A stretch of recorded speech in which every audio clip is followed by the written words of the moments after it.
Justin, and I am a son of God and an addict, and the host of the RICO 12 speaker meeting. And thanks to my God, the steps, and the fellowship of other addicts, I'm living the relative happy, joyous, and free life that is promised to those living in recovery and have been very active in the rooms of recovery since September of 2013. Welcome to the 124th meeting of RICO 12.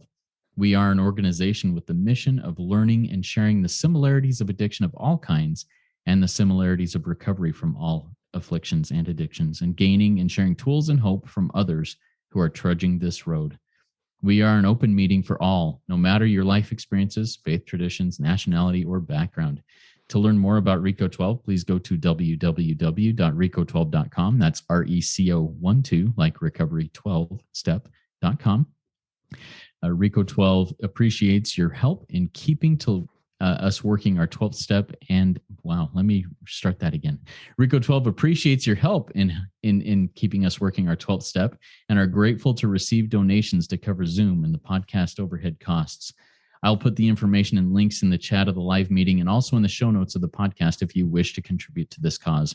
Also, if RICO 12 is a meaningful tool to you in your own recovery walk, please consider rating and reviewing the podcast in the podcast platform you're using, and also sharing it with your recovery network.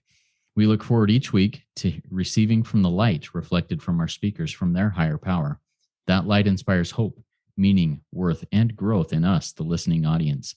I'm excited to hear from this week's guest, Jon R, who was a previous guest and addressed Step 7 in the 12-week series we did on the 12 Steps of Recovery. That was meeting number 97 for your reference, if you'd like to go back and listen to it, if you haven't already done that. Today, he will be speaking to us on the topic of addressing fear. Now, here's just a little bit about Jon. Jon R struggled with addiction throughout his teenage years and went into residential treatment at the age of 19 for alcohol and drug use. At 28, Jon was diagnosed with advanced stage thyroid cancer in early 2003. As a result of complications from his first surgery, Jon was prescribed oxycontin. Jon's story involves a 14-year struggle with drugs and alcohol, losing his career, and nearly losing his family. He tried using the knowledge from his education to fight this disease, and it wasn't until he turned to a higher power for help that he was able to do that. He is actively involved in AA with his personal recovery. Jon, the floor is yours. Take it away. Thank you, Justin. I'm grateful for the opportunity to be here, and I'm just checking timing. I want to make sure that I'm cognizant of that, but I will start with just telling you that my name's Jon and I am an alcoholic. I have a sobriety date. My sobriety date is August 24th of 2017. I have a sponsor that I'm current with, and I work with other people and sponsor. I'm grateful for the opportunity to be here, and I'm going to take just maybe 10 minutes or so kind of qualifying myself. So I live in Salt Lake City, Utah, currently. I have a home group here. It's the Sunday Night Big Book Study. It's at 7 o'clock, and it's at a place in Bountiful. And if anyone's ever in town, we would absolutely love to have you. It's an amazing meeting because we get into the solution. To qualify, I'm the oldest of 6 kids, was raised in a home that was fairly religious. I say that in a way that I always knew how important the rules were in my house, and what they meant. And it was a lot to feel like I had to live up to.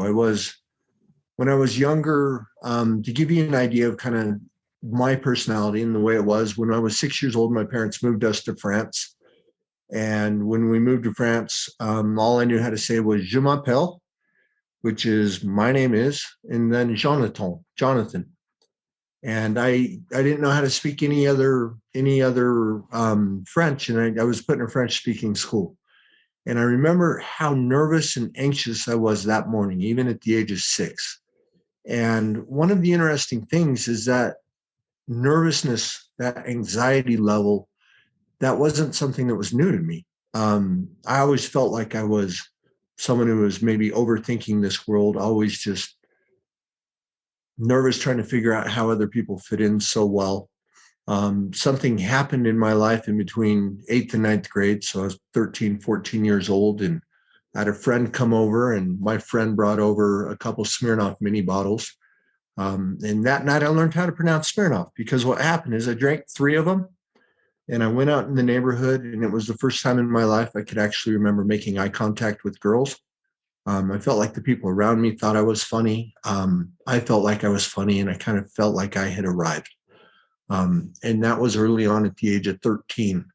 That progressed, as it does when somebody who has this disease puts alcohol or drugs in their system. And it wasn't long before I was using hard drugs and injecting. I was an IV heroin and cocaine user at the age of 18. I just had gotten to a bottom so incredibly quick by doing that. And I went into treatment at 19 years old, and I was so open and willing to anything that was suggested and anything that they gave me, because it was a way for me to have a new life. I went in, and then I got a degree in psychology. After that, I went to the graduate school of social work to become a licensed substance abuse counselor. I went to another university and got an MBA. And I tell you this because there's no real career path in that. Like, if you're thinking psychology, social work, MBA, if you ever have a career counselor that tells you to do that, just fire them, because there's no path there. But I was somebody who, my education tells me really 2 things about me, and I say this all the time, but it may tell you the same 2 things. Is I was someone who was so full of fear and so anxious that I stayed in school because it felt safe. I was in school because I knew what was expected out of me, and I knew I could do it. I remember graduating my MBA program and almost having no idea what I wanted to do with my life. I had got married during that time and started a family. A really specific day in my life, which is a huge part of my story, is St. Patrick's Day of 2003. And I had gotten a job in medical cells, and we were moving from Utah down to Las Vegas. I was going to work with doctors and in hospitals. And I got a call that night from the local doctor who I'd just gone to do a checkup with before we were moving. And he said, "John, we got your blood results back." And he said, "Your blood results came back and they were suspicious." And I had no idea what suspicious meant. So I asked him, and he said, "John, what that means is you have cancer. And I'm going to clear my schedule, and I need you to come in tomorrow morning, and I need you to clear yours." And so I went in the next morning. I was 28 years old. My oldest son was getting ready to turn 3 in a month. And my wife was pregnant with twins. And she was 7 months pregnant with twins. And I remember going into that doctor's appointment and asking the doctor what the prognosis was. And he looked at me and he said, "John, you have stage 4 thyroid cancer. Worst case scenario, I'm going to give you about 6 months." And this was in 2003. And I was in his office for maybe another 5 minutes, and I don't remember anything else he said. I remember feeling like I was that little kid day 1 in school in France all over again, feeling like I didn't know what. I had no idea what to do. But I was so full of fear. I was trying to figure out who's going to raise these kids. And I didn't have a way of dealing with it. And so I went in for my first surgery, and they severed a branch of my spinal accessory nerve and put me on oxycontin in 03 and told me good luck. And for several years, for 3 years, I went into multiple surgeries and radiation and treatment and all these other things, and simply just was living in a way that I felt like I was probably going to be dying here soon, and not really connecting with anybody. And I had my last surgery. It was 3 years after this, up at the Mayo Clinic in Rochester, Minnesota. And I remember the doctors coming to me and telling me that they had gotten it all and that I was cancer free. And you would assume that would just be the best news ever. But my thought at the time was, "Oh no, now what am I going to do with my life?" I knew I was hooked on pills. I knew I was drinking about a bottle a night to fall asleep, a fifth a night to fall asleep. I had this great idea, which is, Jon, you've been to school, you've got a master's degree in this. Why don't you pull yourself out of it? And so I spent the next 14 years trying to pull myself out of this disease. And it wasn't until 14 years later, we'd moved back up from Las Vegas. And part of the reason we had moved up is I thought that, maybe Vegas was the problem. So we moved back up to Utah. Turns out Vegas wasn't the problem. I had gotten other jobs, and I say gotten other jobs, but I'd also been let go from a lot of jobs in this process because I was such a mess. And we were going on a family vacation, and this is how bad it had gotten for me, is that at one point, my parents and my in-laws had gotten together, and they had tried to figure out if it was possible to put me on permanent disability, because they never thought I'd be able to be a part of this world. They never thought that I would be able to hold a job, that I would be able to be a parent, that I'd be able to just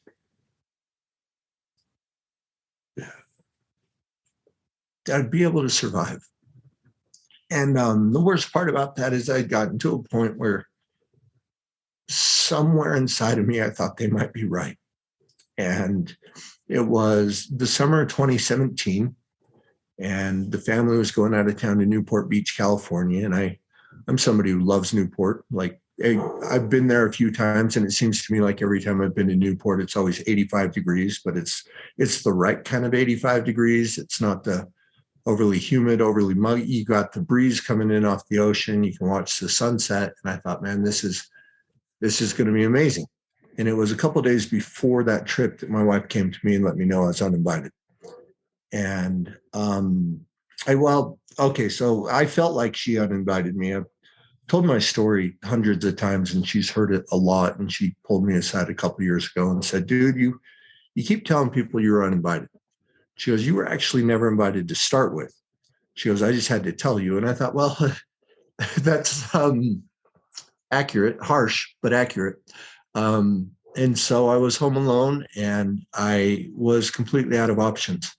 I'd spent 14 years using all the book knowledge and all the self-will and all the self-knowledge I had to try to overcome this disease. And it only gotten worse. It was one of the things where the harder I worked on it, the worse it became. And the worse it became, the more effort I put into fighting it. And it was just all consuming. And I didn't know what to do. So I went through my house, and I don't know why I locked all the doors. I locked the doors, pulled the blinds. I went to a room in the basement, and went in, sat on a bed, and locked that door. And I just said, God, if there's a way out of this, please help me. And what happened as a result of that prayer, it was a couple of days later, I'd lost my job. They told me not to come in anymore. When my wife and kids came back from Newport, my wife pulled me aside and said, look, man, I'm at a point where I don't care if we stay married or get divorced anymore. You have to leave. And I couldn't get my kids to really make eye contact with me. And then I had a chance to go into treatment. And I'm convinced that if those things wouldn't have happened the way they happened, I wouldn't have gone into a residential treatment center, which is what I needed at the time, that was able to get me started with the life that I have today, which is something I'm so grateful for. That's kind of my way of qualifying. And so I don't want to take too much more time about that, but I was asked to pick a topic. And the topic, I really struggled with trying to figure out a topic. And so I was telling Justin earlier before we went on the air that I had called my sponsor and I had asked him for ideas on a topic. And I had these great ideas of things that I could talk about, like things that I knew and that I felt like I was doing well in my recovery. And he pretty much just said, you can do that. But he said, what's probably going to really help you the most and hopefully help the people that are listening is if you talk about something that you're struggling with and you talk about the tools that you're using to work through it. And so that's why the topic that I selected, and I selected it prayerfully, was addressing fear. And I had spent some time going through the big book of Alcoholics Anonymous, and there were a few things that really jumped out to me. These things were really things that just resonated with me. And I was reading, I generally always start in the foreword and the doctor's opinion. And there was a part in the doctor's opinion. And I'll paraphrase this because I guess I do have a book in front of me. I can grab it. But what Dr. Silkworth essentially says is that there comes a time where we can't differentiate the true from the false. And my alcoholic life is going to seem like the only normal one, and I am restless, irritable, and discontent. And I look back at my life and I realize that is how I lived my life. Like I thought this underlying thread of anxiety that I had always suffered from was a normal way to live this life. It was the only way that I had known. I had been diagnosed at an early age with a generalized anxiety disorder.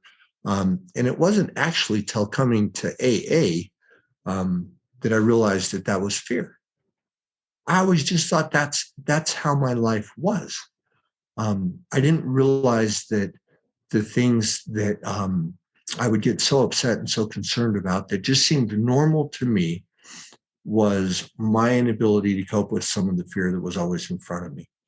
And so I remember going through the book, and I've been through the steps a few times, 4 times, with people and with my sponsor. And I remember all the things that I would have on my fear inventory. And one of the things that jumped out to me, and this is a big one for me, is that in step 3, we talk about how we made a decision to turn our will and our lives over to the care of God as we understood it. And it talks about in step 3 on page 62 of the book, where it says selfishness and self-centeredness that we think is the root of our trouble. And then it says an interesting thing, because it's a thing I relate to. And it says driven by 100 forms of fear.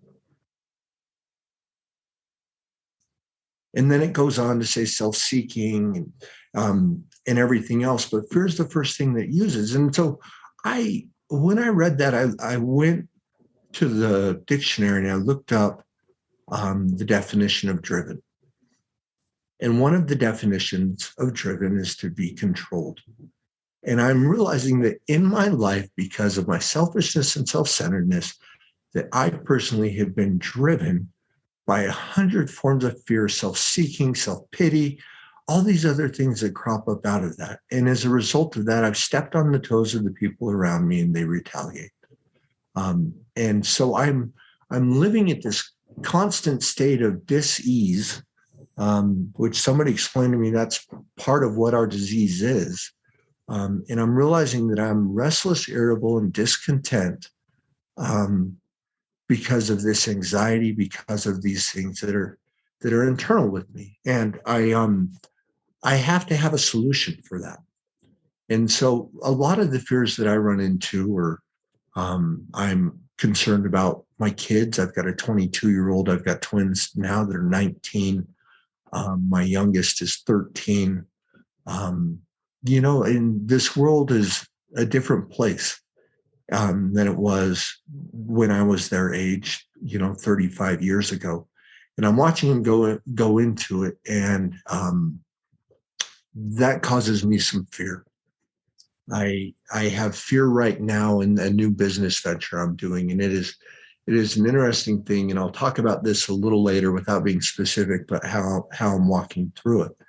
And as we get to further in the book, and the way that I see it in there is I look at the bottom of page 67 where it talks about fear, and it says, it is an evil and corroding thread and the fabric of my existence is shot through with it. And I realized that fear is something that is just um, driven me. I used to tell people I would get crippled by anxiety. There were times where I didn't want to leave the house. I thought maybe a good idea of a day would be to just binge Netflix for an entire day. Um, and I've even done that a couple of days in recovery, especially early recovery. And it's interesting. I remember those days because they were quite literally the worst days I've had in recovery. The days where I'm thinking, okay, I'm not going to go out into the world. I'm not going to address it. I'm just going to stay here and get my mind someplace else. And I remember just at the end of those nights thinking, man, that like, I don't know if there could be anything worse than that. Like the way that I felt after doing that. And so when we go on further in the book, and on page 68, so at 67, it talks about how fear is an evil and corroding thread. And I'm going to go to the book a little bit here. I hope that's okay. Awesome. Thank you. Because that's kind of where my solution is. And it talks about, we reviewed our fears thoroughly and we put them on paper. And I still do that. 5 years sober, I will put them on paper. I will make my columns. I will do an inventory, and then I will call somebody and address it. And what it tells me is we asked ourselves why we had them. Wasn't it because self-reliance had failed us? And self-reliance was good as far as it went, but it didn't go far enough. And I look at what I had done for 14 years and trying to get out of this disease. I had used kind of every method that I could possibly think of to do it. I had looked at, I joke with people, but it's like honest. I used alcohol to solve my pill problem. I used cocaine to solve my alcohol problem. Like I just moved from one thing to another thinking, okay, this is now out of control. Why don't you try something you can just focus on? And I didn't realize the unmanageability of my life. And it's an interesting thing, which kind of takes me to step one. And I don't necessarily mean to regress, but I remember 14 years into it, my life, I wasn't happy with it, but it didn't feel all that unmanageable. And the reason why it didn't feel all that unmanageable is because I had all these loving people in my life managing it for me. I had a spouse who was managing it. I had my parents who were managing it. And finally, when they just got to a point like, Jon, this is a disaster and it is now yours. I remember looking at it and thinking, man, this is bad. Like this is much more unmanageable than I thought it was when I was the one who had to manage it. And so that's what kind of preceded all of that and preceded the prayer to ask for help, which preceded this whole process is it was given to me. And what I realized in that moment, and what I still realize today, is that on my own, I'm not very good at solving these things. I haven't been. I've got a track record going back years and years saying that, hey, whatever good ideas you have and whatever effort you put towards it, you're probably going to be in a bit of trouble. And because for me, it literally only got worse. And so I realized that self-reliance is not, it's going to fail me, that it has. And that at times when I pull it off and I make it work, it actually makes it worse the next time. And then there's one paragraph in the book on page 68, and it is most likely my favorite paragraph. It is one that I think is so important, and I'll explain how I use it in my life today. And it says, perhaps there's a better way. We think so, for we are now on a different basis. We are on the basis of trusting and relying upon God. We can trust infinite God rather than our finite selves. We're in the world to play the role he assigns, and just to the extent that we do as we think he would have us and humbly rely on him, does he enable us to match calamity with serenity. And I used to be somebody who would kind of wait for the fear to go away. Like when something would come up, I'd look to the root of it and I'd see if it was justifiable. And then I'd go through this whole process to actually look at it. And now what I've realized is that I've had things that have happened in my life. I've had like real calamity. My my wife's brother passed away from this disease about a year and a half ago, and he drank himself to death. And I remember being in his room packing it up because it was too heavy for his parents, trying to be of service. And he had 3 big books in there that were given to him. None of them were read. And I remember just sitting there sobbing, thinking, man, you've had the answer here the entire time. And that's a calamity that I remember having to walk through. But I walked through it with a sense of peace. I walked through it with serenity because I did not walk through it alone. I have this prayer that I say sometimes, and it's a super simple one. But it is simply, God, they tell me you're not going to give me more than I can handle. But I think you got a little bit too much faith in me because I'm not handling this very well. I could sure use your help. And then I get going. And then I get my feet in motion and I do some work. The other calamity that I find that comes up in my life is the stuff that happens between my ears. I have a tendency to, I've heard this said before and I've taken it, so it's not an original Jon thing, but that I solve the wreckage of my future, that I clean up the wreckage of my future, meaning that I spend so much time in my life thinking through what could happen, what's going to happen, and trying to figure out how to address all of that, where that's not, and all I'm doing is I'm just running with these fears and I'm letting them go. And so I have, when I said I've got some stuff going on in my personal life with work and a few things, I am doing a new business venture, and I feel like there's been a lot that's gone into this, and it's going in a direction that I didn't necessarily think it should go initially when I started it. And so my head's telling me that I might be crazy in this process. But one of the things that is happening here is that I feel so much peace about the path that I'm on that it's just letting me continue to do the work. And so what I used to do is I used to think that I had to wait for the fear to go away to take action. I had to wait for, or to be able to rationalize it or justify it, or, I've done a ton of therapy, so therapize it. Like I'm not somebody who, before recovery was much about being into action. I was more into like discussion, like instead of taking the steps, like let's just sit and talk about it. Maybe I'll vent to you about it and somehow try to feel better. We're not big on that in 12-step rooms. We're not into theory. We're actually into action. And what I've realized in my life is that when these things come up, my job is to take the action to walk through it. And what happens there for me is that as I walk through it, I realize that the fear itself, once I've walked through it, the fear no longer holds any power. And what happens is I walk through it and I seek the guidance. I'm asking for help constantly. I'm bouncing my great ideas off my sponsor, which is important for me. And I think having a sponsor is very essential. One of the things I get out of having a good sponsor is that I've got somebody who can help me with my life who's not as emotionally involved in it. And I'm pretty emotionally involved in me, in the things that happen in my life, that I find that I don't always make the best decisions.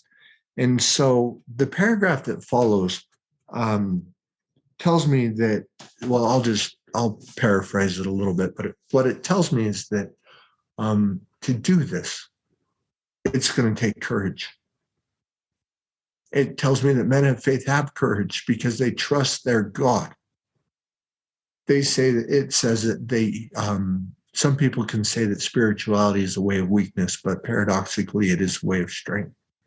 That we tap into something bigger than us, that we go through this process, and in going through this process and walking through it, we walk through it with a sense of peace, with a sense of strength, with the serenity that it talks about on page 68.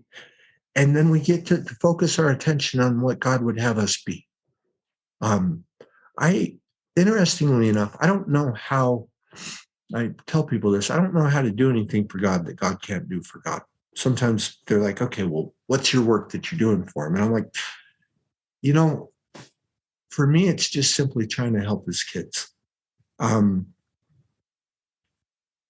it's one of the things I pray for in the morning, is giving me an opportunity to be of service to his kids. And what I find is that when I'm able to take me out of it and help one of his kids, suddenly the fear starts going away. Suddenly I realize that the things that I was so concerned about in my life are getting solved, and I don't even need to have a lot of input into it. The thing with fear is, it talks about it so much in the book, and it talks about where, even in our 12 by 12 uses it a lot. It tells us in step 7 that fear is the chief activator of all of our defects of character. Either we're not going to get something we want, or we're going to lose something we have. And I realized that in my life, I've been driven by it. And what recovery has given me is the opportunity to address it in a different way and not address it alone. That I can trust God. And I had, I'm going to just close with this little story. This happened about 3 years ago. And I had this thing come up, and I was super nervous about addressing it. And I was talking to an old timer in AA, and it's one of those things where you always got to be careful when you're talking to old timers, because they've got some sort of Jedi mind tricks that they play on you. And I was a couple years sober, and I was telling him about how nervous I was about what was coming up. And he said, well, Jon, he goes, let me ask you this. He said, do you trust God today? And I looked at him. I said, man, I absolutely trust God today. Look at the past 2 years of my life. How could I not? And then he just smiled and he said, well, what the hell are you so worried about? God already knows how this is going to go. Just show up. And that was it. And so today in my life, that's what I'm trying to do, is like, what am I so worried about? God already knows how this is going to go. My job is to show up and bring him with me. I went a couple minutes over. I hope that's okay. I'm sorry, Justin. I've got a tendency to be overly verbose, but I was trying to be cognizant of time. So that's kind of what I have up until this point, and I'm open for any questions. Awesome. Thank you so much, Jon. I love your vulnerability and willingness to share on this topic that you said, hey, I'm having a hard time with this right now. It's driven by 100 forms of fear, controlled by. I totally relate to that. And I'm going to jump in with just a little bit of my own experience that I've recently gone through. I went through the steps initially back in 2013, 2014, and did my step 4 inventory. And when I got to the fears, I told my sponsor, I'm not afraid of anything.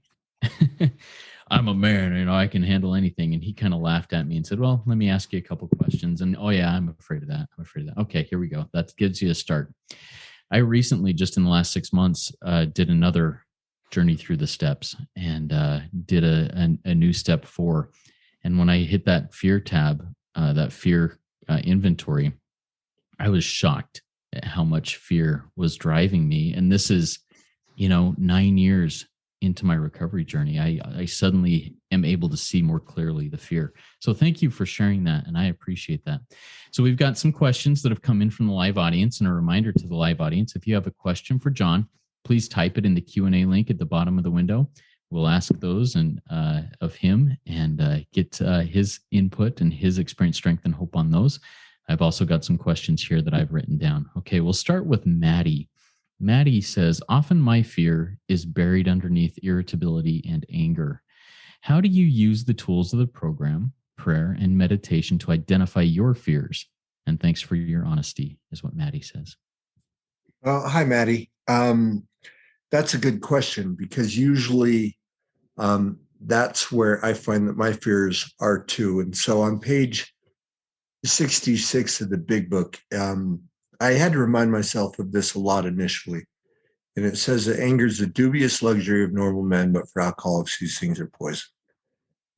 It tells me that I have to be free of that if I'm to live. And if I kind of bounce around in the books a little bit, so my answer comes from a couple of the books, but in the 12 by 12, in step 10, there's a part where it talks about the spiritual axiom, and it says it is a spiritual axiom that whenever we are disturbed, no matter what the cause, there is something wrong with us.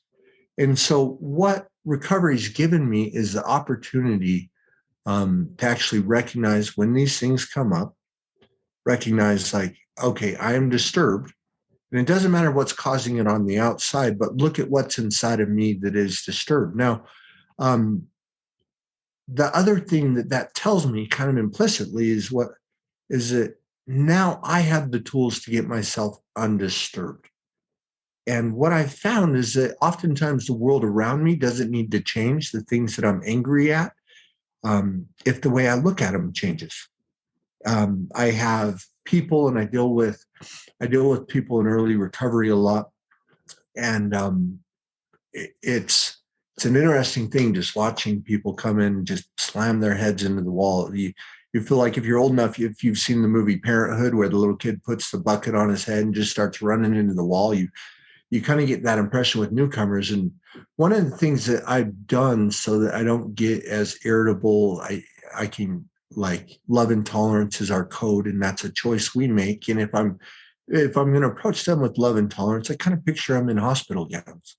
I do these little things that allow me to get undisturbed. I picture them like somehow they're out in the world, but our minds get so sick. The book tells us we get so warped that when I'm able to ask for help, and I ask for it with prayer and meditation, and it tells us when we have resentments or when we have fears, we put them on paper.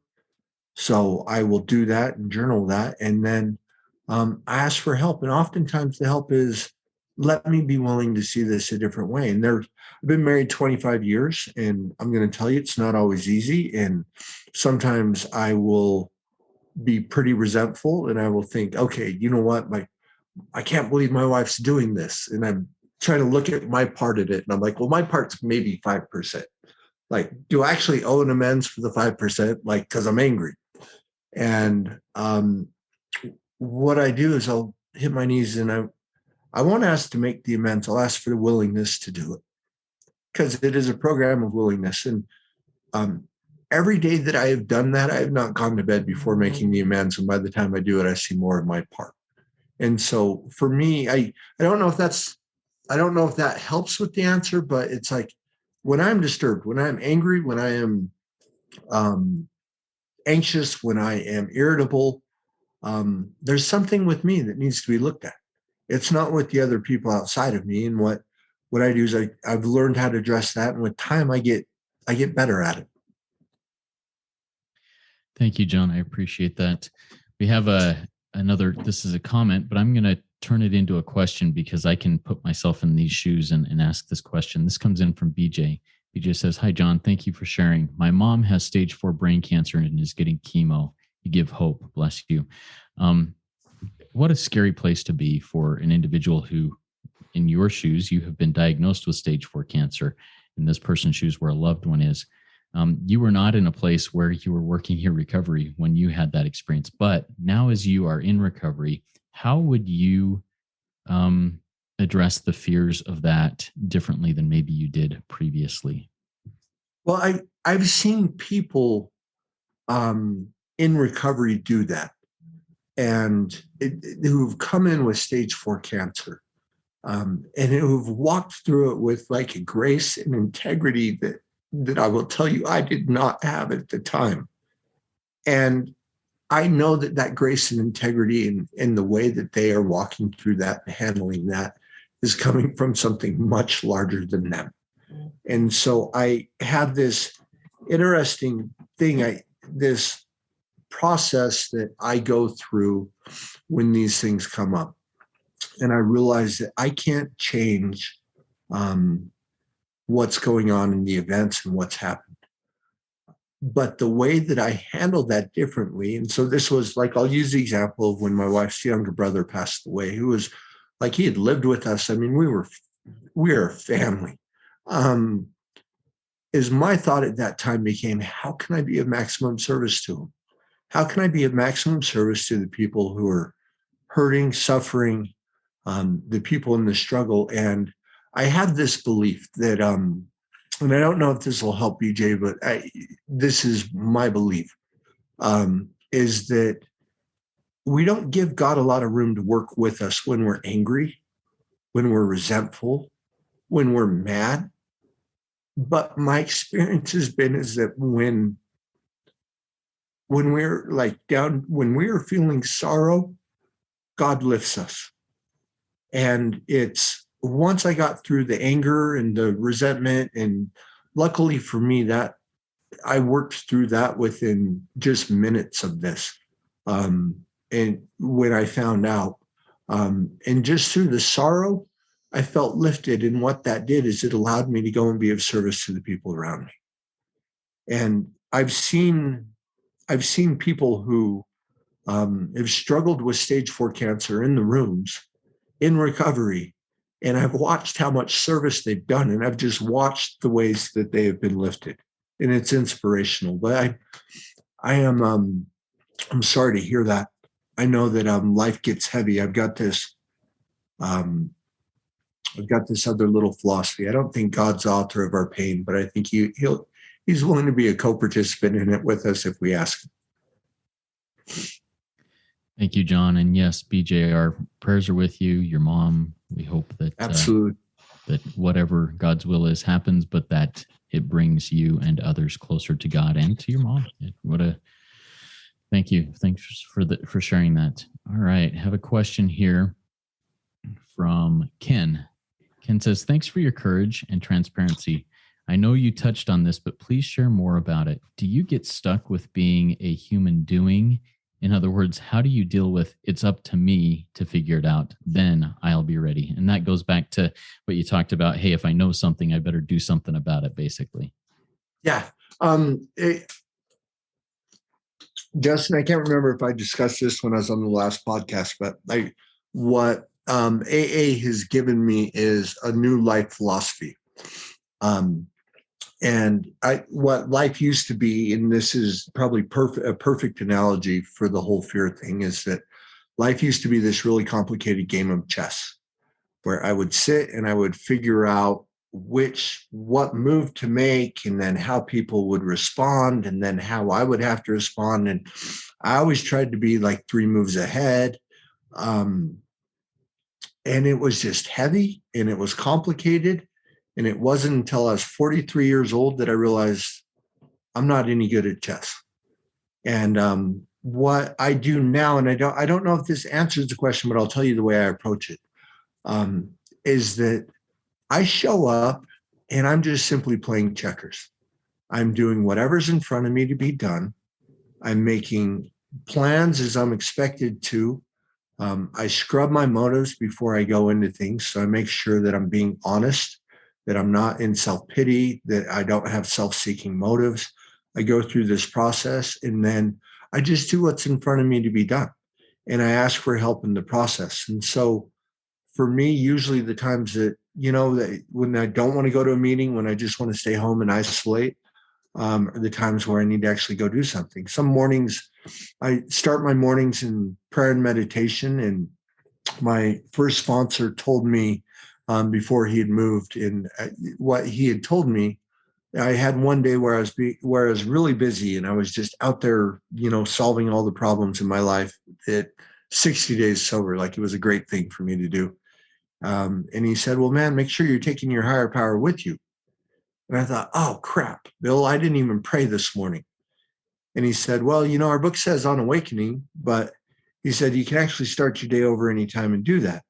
And he said, let me tell you my advice. And it just hit me a little differently when I heard it. As he said, why don't you spend 15 to 20 minutes every morning in prayer and meditation? He said, unless you have a really busy day like you have right now. And he goes, then spend an hour. And I thought, oh my gosh, like usually my busy days, I've got to wake up early for, I've got to do all these other things. And I would say since hearing that in the past 5 years, there's maybe been 3 days that I have not spent 15 minutes in prayer and meditation. And I still remember those days. I still remember how bad those days went for me. But the beautiful part of it was that I was taught that I could take my higher power with me. And then I can start my day over at any time. So I remembered, I mean, sometimes I had to start it over 3 times before we hit noon. Just hit my knees. Okay, you know what? Need a new day. Let's just start over and approach it. And then I just do whatever's in front of me to be done. And that involves working with people. That involves being of service. That involves hitting meetings. But like the interesting thing, because this little poem, and then I'll stop on this one, but it was in the Grapevine years ago, and it's a poem that makes complete sense to me because it said, I sought myself and could not see. I sought my God and he eluded me. And I sought my brother and I found all three. And if I want God to show up more in my life, I need to be willing to go out and just be of service to his kids. I love that poem. Thank you for bringing that back to front of mind. Good stuff. Then thanks for sharing that. You shared earlier that hey, you had moved to Vegas and you thought, well, maybe Vegas is the problem. I'm not getting any better here. Let's move back to Utah. Let's make a geographic change for sobriety and healing and see if this works. And that wasn't the issue. Talk a little bit more about the propensity or the tendency that that you have, that I have, that others have to run away from things rather than face them up. And why is it important to face those fears where they are and address them if possible? Yeah, let me tell you kind of the path that my mind goes here, and you can tell me if you need me to elaborate more and actually address it. But this restless, irritable, and discontent part of this disease comes on to me at any time, and it will manifest itself in different ways. One way is like, hey, Jon, maybe you need a new car. Maybe you need to maybe the reason you're not happy and so uncomfortable is because you need a new Audi and that's important for you or something like that. And then if I go and get something new and I get it and I bring it into my clutches and about a week into it, I realize that, you know what, got exactly what I wanted, but I think I got the wrong color. And I know I'm in the middle of my disease. And sometimes it's a car, sometimes it's a job, sometimes it's moving. But what it is I'm not addressing the things internally. And so it's wherever I'm at, like, again, it's that whole spiritual axiom. It's like whenever I'm disturbed, no matter what the cause, there's something wrong with me. But I have spent, 40 years of my life looking to solve that by things on the outside. I told you my education, and it's not to build up my ego. It's like if you hear how educated I am and the path I took, you hopefully you're looking back thinking, man, this guy's way overeducated for his level of intelligence. Like this idiot somehow just went and got all these degrees. But I did that because I couldn't figure out how to address those things internally. And so I know that when I'm on this scavenger hunt or this wild goose chase for happiness in this outside world, that's where things are amiss. And so sometimes that's a demographic move. So where I will move from Vegas to Salt Lake City, but unfortunately it brought me with me, and that was the problem. It wasn't Las Vegas. And I think of all these things on the outside, but what that does is that gives me an opportunity to look inward. That gives me an opportunity, and that's usually a good opportunity for me to go through the steps or to do like a step 10 inventory with my sponsor, where it's that half year one that they talk about where you can sit down and go through these things. And it allows me to get right with this. And it allows me to seek the help and guidance because I'm so compartmentalized. Sometimes I don't even know I'm doing it. I don't even know that, I don't even realize it's like after the fact, I'm looking back thinking, oh, really? Wait, I'm pretty good when I look at my life in hindsight, but in the moment, I may not be the best decision maker. I don't know if that answers it, but that's kind of where my mind went with the question. I love it. And I love the phrase, the problem is wherever I go, I take me with me. Yeah. And that's what it is. I've got to fix me, or I've got to have me fixed. If I'm going to find peace, no matter where I am, whether that's in Vegas or Salt Lake or with the new job or the new car or wherever it may be, whatever it may be that I'm seeking that peace or that satisfaction from, that's outside of that. And I think this jumps into this next comment that was sent by Pete. This isn't a question, but I'm going to state the comment and I think we'll get something from it. Pete B says, at 34 years clean, I was diagnosed with an inoperable brain tumor. Initially, I went to the dark side. And while I didn't use, I stayed in a dark, confused place with it until I ran into a couple of people who were dealing with as bad or worse health conditions. And I turned back to spiritual principles and found immediate relief from the darkness. Ultimately, I was also relieved of the tumor. Just went away on its own. The doctor couldn't explain what happened medically. It's hard to talk about this at first, but learn to just report what happened and let people come to whatever conclusion that might want to. And I just thank him. Your story really moves me. Thanks for sharing this. So where I want to go with that, well, actually, Jon, is there anything in there that jumped out at you that you'd like to make comments on before I? Oh, I relate to it in such a huge way. So I see my oncologist every 6 months. And I'm going to tell you the reason I see my oncologist is because I was re-diagnosed with cancer a couple of years ago. And it has been the most interesting thing because I went in and I sat down with my oncologist, and he called me in about 2 years ago, and it was right after blood work. And usually that always means something's amiss. And before I'd gotten sober, I was a guy who had, his blood pressure was always 160 over 105, like through the roof. And I went in there for that appointment, and my blood pressure, I still remember, was like 105 over 78, like real calm, real at peace. And I met with him, and what the doctor wanted to ask me about was what I was doing in my life. Sorry, it's kind of humbling because it's not anything I've done. It's what God's done for me. But what I'm doing in my life to be as present and as fit and as emotionally well as I was like when he called me in. And he said, if there's a way I could give that to all of my patients, they would be fine. And then he pulled me aside and he just said, man, if you keep doing what you're doing, I'm going to tell you something. He goes, you will die with cancer, but you will not die from it. Like, it's not growing, it's not going anywhere. It's just there, but it does not seem to have any effect on your system. And I thought, I left and I could not believe what a huge God I have in my life that would just allow me to walk through something so big in a way with such serenity. And to a point now where, like, I tell people I worry more about cancer than I worry about, like, whether my socks match. And most days I'm either in flip-flops or Vans, and I don't think I've worn socks all summer. So it's one of those things where I'm not giving it any attention, but man, what you're saying, I understand. And I contrast that to where I was back in, 2003, where my world fell apart. I didn't know how to address it. I didn't know how to talk to anyone about it. I even remember coming home from the first doctor's appointment thinking I was dying. And my wife asked me what the doctor had said. And she was 7 months pregnant with twins and so anxious. And I lied to her. And I said, oh, the doctor said we're going to be fine. Like, I couldn't even address things for me, where now I get to be this honest and transparent person. And I don't say that in a bragging way. I say that in a way of just total humility, because I never was. But I actually get to be a guy who's honest today. And that, to me, that is just such a gift. It's one of those things I don't take for granted, but there's spiritual principles to all of that.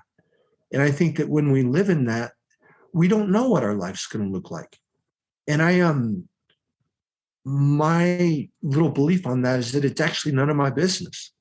That's his business. That's God's business. My business is to show up, to do what's in front of me to be done, and leave the results up to him, because it always will work out better than my mind tells me.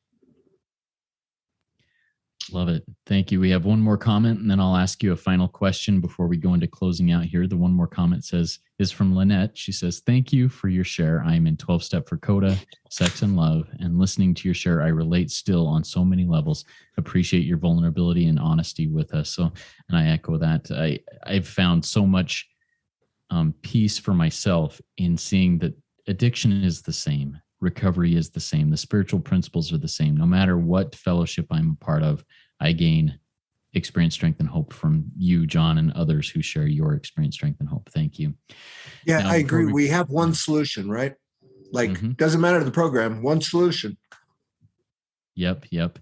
All right. So before we close out, do you have any final words of wisdom that you'd like to share with us, Jon? I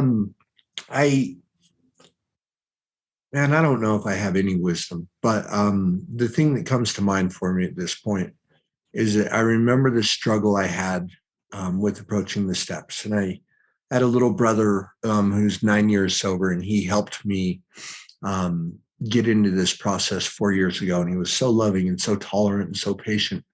And one of the things he told me before doing it, which really just got me thinking, and I couldn't tell if it was a compliment or not, said, "Man, you might be too smart for recovery." But he goes, "You were definitely too stupid to stay sober." And I couldn't figure out if he was giving me a compliment or not. But what that's come to mean for me is that it's not figuring it out. It's taking the action and seeing the results that happen in your life as a result of that action. I struggled with step 3. I really struggled initially with step 3 because I thought I knew what God was and what it needed to be and all these kind of things. And my sponsor pulled me aside and he said, "Jon," he goes, "I need you to change the wording in step 3 to made a decision to turn my will and my life over the care of God as I don't understand him." And he goes, "Because whether you think you understand God or not doesn't matter."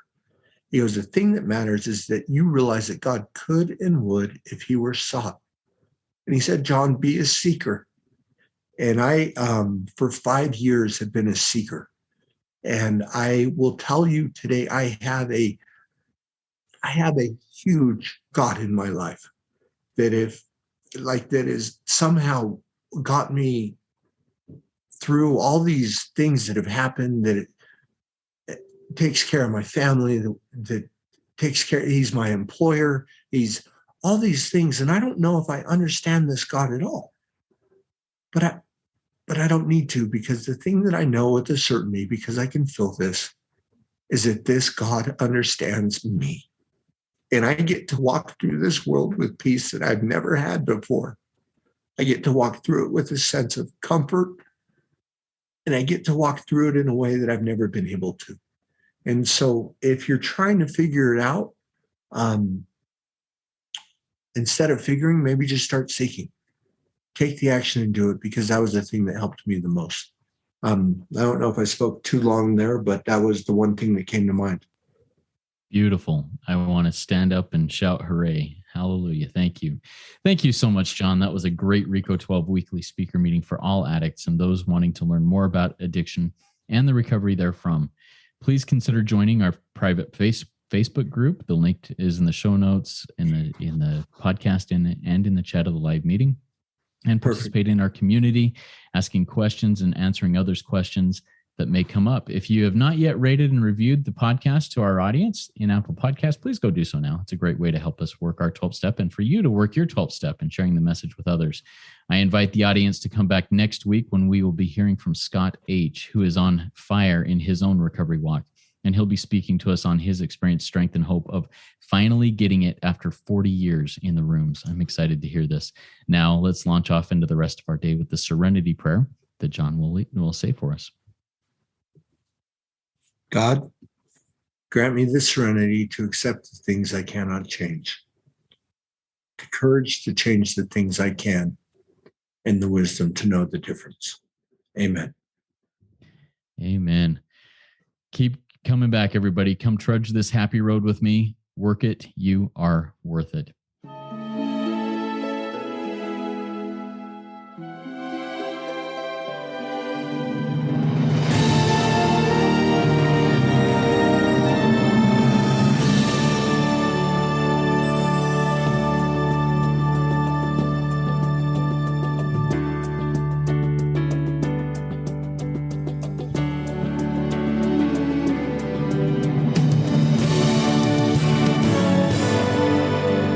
Standing still a moment, carving out this time, reflecting on the landscape of this life of mine.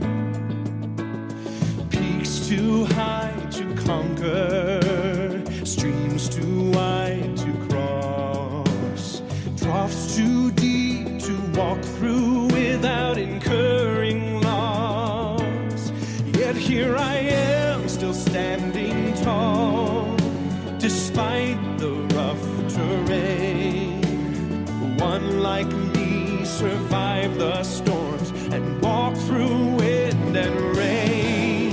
Still standing, I will fight the good fight, still searching